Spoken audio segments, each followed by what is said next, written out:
ٹھیک ہے، لمٹس کی ہم سب لمٹس کی بات کر رہے ہیں ڈاکٹر صاحب، لیکن جب ہم کسی چیز کو کاپی کرتے ہیں یا نقل کرتے ہیں، مثلا کسی کا اینک لگائے ہوئے ہونا ایک کیریکٹر ذہن میں آتا ہے، کسی کا ہلکا سا لنگڑا کے چلنا، ہو سکتا ہے اس کی ٹانگ میں کوئی خرابی نہ ہو لیکن اس کی چال اس طرح کی ہو، اسی چیز کو کامیڈینز جب کاپی کر لیتے ہیں وہ ایک مزاحیہ چیز بن جاتی ہے.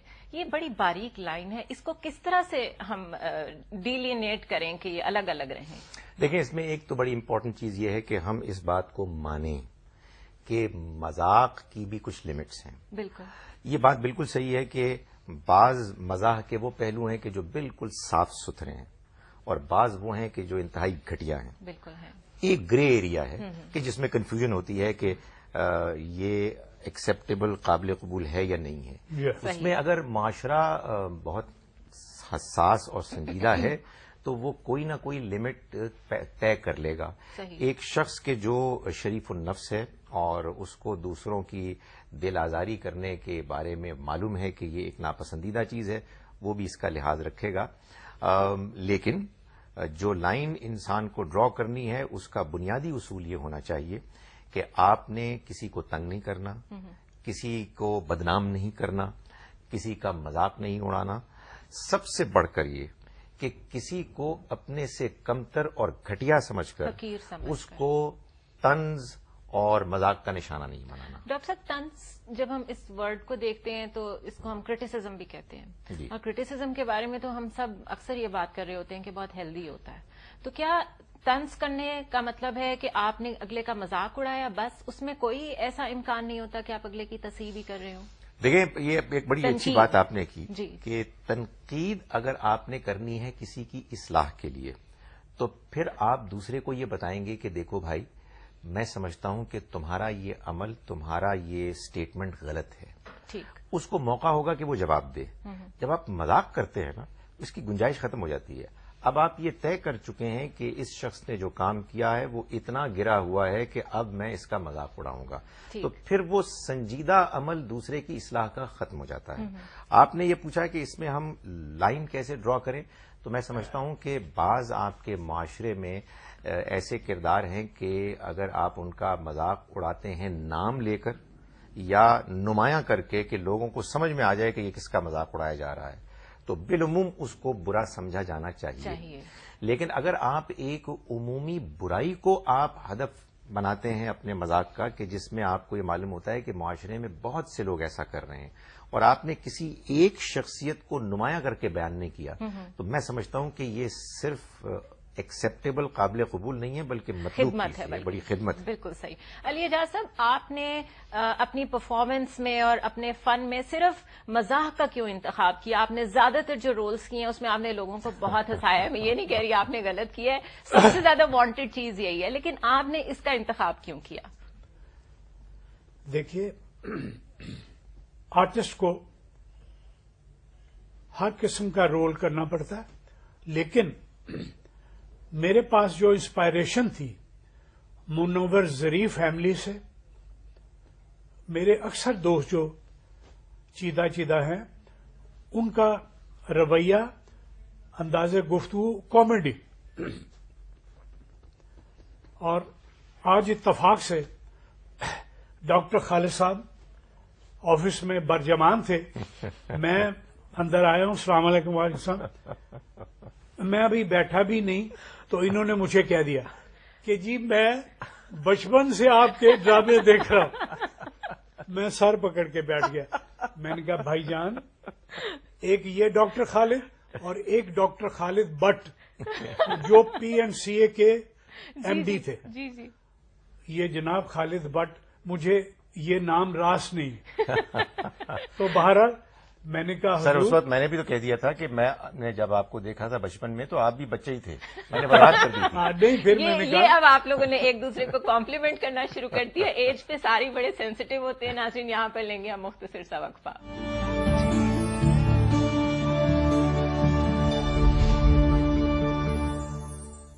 ویلکم بیک ناظرین. آج ضابطہ حیات میں ہم طنز و مزاح اور اخلاقی دائرے کو ڈسکس کر رہے ہیں. ہمارے ساتھ موجود ہیں علی اعجاز صاحب اور ڈاکٹر خالد ظہیر. جی، آپ سے ہم بات کر رہے تھے اس سلسلے میں. زنیرہ، آپ نے جو سوال کیا مجھ سے کہ